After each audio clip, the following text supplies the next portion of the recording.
The Centers for Disease Control and Prevention have designated this National Influenza Vaccination Week. We're starting to see an increase in the number of cases being reported here in Wisconsin. And joining us tonight to talk about the importance of flu shots and what's happening statewide are two representatives from the Department of Health Services. Tom Haupt is the Influenza Surveillance Coordinator, and Dan Hopfensberger, sorry about that, Dan, is also with us tonight. Welcome to both of you. Thank you. Thank you for having us on. So, Tom, let's start with you. What are we seeing statewide in terms of flu numbers? Well, influenza activity is gradually increasing statewide, with the majority of our cases being seen in the southeastern portion of the state and also the southern part of the state in Dane County.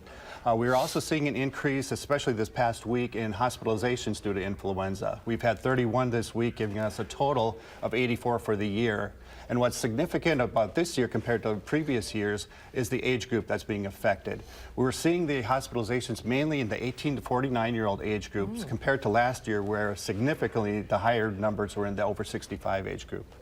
Dan, what do you say to those people out there who say, I'm not going to get a flu shot this year. It'll give me the flu, or I'm just not going to do it. I never get sick. Well, it is still the most effective thing we have, the effective measure we have to prevent influenza. It is a safe and a very effective vaccine. Now is the time, I think, with the reason for National Influenza Vaccination Week is because we're getting to the season where if you get it now, you still should be protected over the Christmas holidays and into the rest of the year. So it's one more effort before the holidays to promote the use of the influenza, the acceptance of the influenza vaccine. But we try to portray that it is a safe and effective. Now, you still have to go through good hand washing and good personal hygiene issues, but it is the most effective way that we have to prevent influenza. So this is the calm before the peak flu season, so it's not too late then to get your flu shot. Exactly. We don't expect peak until sometime after the new year. You were talking about the numbers in that 18 to 49 range. That's not the typical population. I mean, isn't it normally young, old, sick? It usually is, but this year we're seeing a predominant strain is the H1N1, which is the same virus that was in the pandemic back in 2009. That tends to hit the younger population a little bit harder.